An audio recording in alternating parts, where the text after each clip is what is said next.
Hey there and welcome. So today we're going to be working on the fourth block of our Christmas sampler Quiltalong. This was our first block, a simple 4-patch. This was our second block, another 4-patch that we turned into a rail fence block. And our third block we used half square triangles in a 4-patch again. So today we're going to do some more half square triangles. And what you will need today is only 2 fabrics. So you need your background fabric and pick another fabric, and I'm picking this one. So you will, like last time, you will need to cut 2 7-inch squares out of the background fabric, and this time we're going to be cutting 2 7-inch squares out of the other feature fabric. I'm just calling it a feature fabric. Gone ahead and done that already. I've got them here, if I can get them apart. I've got these 2 and the 2 background fabrics. We're going to do exactly the same as we did last time, and we're going to draw a diagonal line on the back of these background fabric squares from corner to corner, and I will go ahead and do that now. Okay. So we're going to do the same as last time. I'm going to pin that, and I might as well do that, both of them at the same time.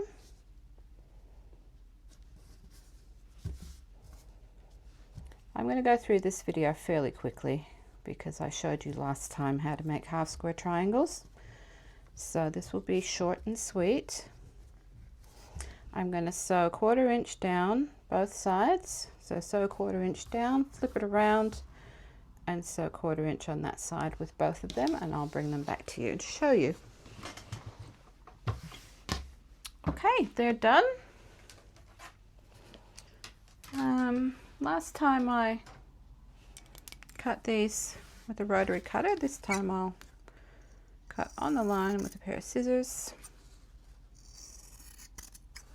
just to be different. Either way is fine, as long as you're cutting on the line or as close as you can to the line.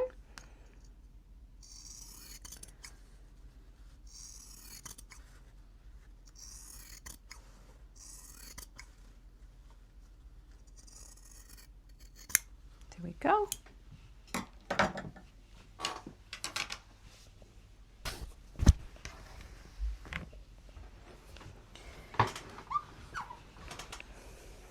All right, now I'm going to set the seams.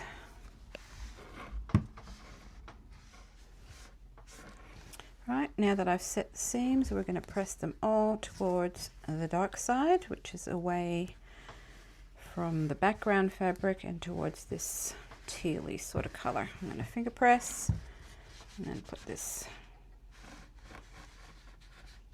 down like that.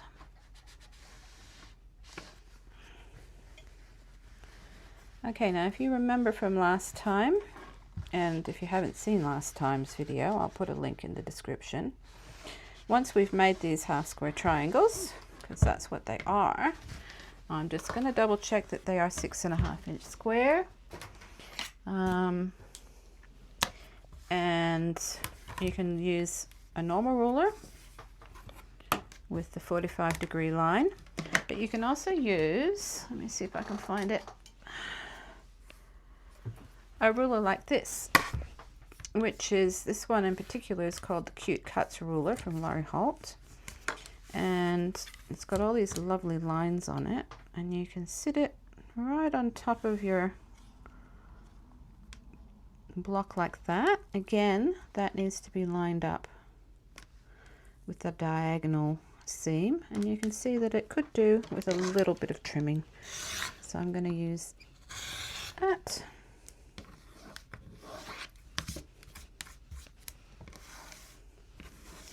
Turn it around, make sure this line is still on the diagonal, and this line and that line that we just cut are on the edges of the ruler.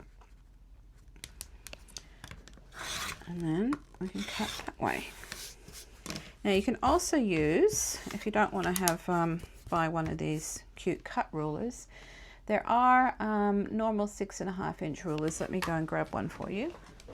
For example, like this OmniGrid ruler. And a lot of people have a 6.5 inch ruler, square ruler, which I recommend if you've got a bit of spare money. This is a good ruler to have, because you see there you got your diagonal line as well that you just line up with the seam, and trim, trim, flip it around, line up your diagonal line again, and have this lined up with the sides you just cut, and then trim, trim. So that does a good job as well. It's just a matter of which one you like. I must admit, I like the cute cut rulers for smaller triangles. Not half square triangles, sorry, not triangles. They're designed by Laurie Holt, and she's got them in all sorts of sizes, and they're particularly useful for the smaller ones. So this one is a 3.5 inch one, there's a 5.5, a 4.5, and I have lost my 2.5 inch one, which I'm very frustrated with because that's the one I use the most. So I'm going to just go ahead and keep trimming these, because I did say it was going to be a quick short video. So I'll trim these and I'll get back to you. Okay, now we can put all the rulers away and the rotary cutter, and now we're going to turn these half square triangles into one of my favorite quilt blocks, which is a pinwheel. So to do that, we are going to put one block like that, one like that, and we're looking at these darker ones here, one like that, and this last one goes like that. And this is a pinwheel block. I absolutely love pinwheels, and I love pinwheel quilts. So this is one of my favorite blocks, as I just told you a few minutes ago. All right, so we're going to do the same thing. We're going to flip this over so to this side. And with the pinwheel block, it's really nice. I'll show you in a minute. We're going to pin on that side. Over here, if you open that up, you can see that these two nest into each other really nicely, and that's what you want. You want a nice flat seam. If you've got this too far over that way, you can see they're overlapping, and you can feel that they're overlapping. So it's the same as when you're nesting seams together in the middle of a sewing two blocks together. You can feel it's nice and flat. So I'm going to put a pin there, put a pin there, and I'm going to go and sew that together. And that is the first row put together like that. And we're going to do the same thing. Flip this over here. I'm going to pin and have this corner here nicely nested up next to each other, nice and flat. Pin, pin, and pin. All right, and I'm going to go and sew 1/4 inch down there and come back to you. And we've got that sewn together too. So there you go. Now we're going to press.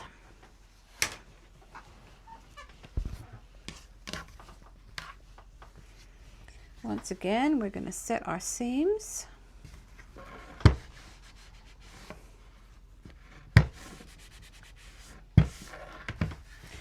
And then, like we did with the last block, we're going to press the top row seam to the left and the seam on the bottom row towards the light, so that we get a nice interlocking seam.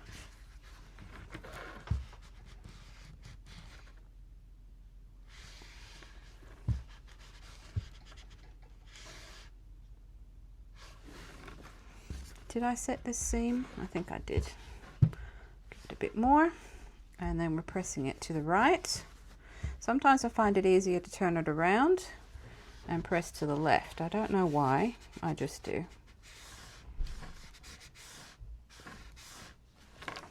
Okay, flip that back around the way it should be, and then we're going to flip this down here, pin, sew,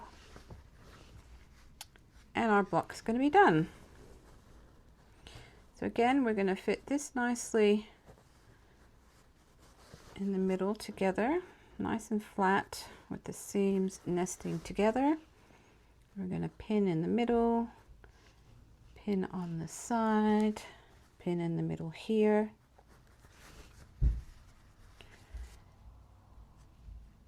pin on the side, pin in the middle, and I'm going to take it to the sewing machine and I'm going to sew down there with a 1/4 inch. And that is done.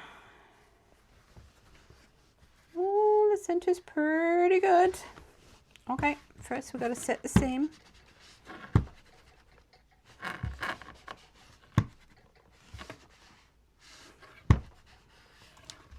Okay, so now we are going to press to the top. Finger press it.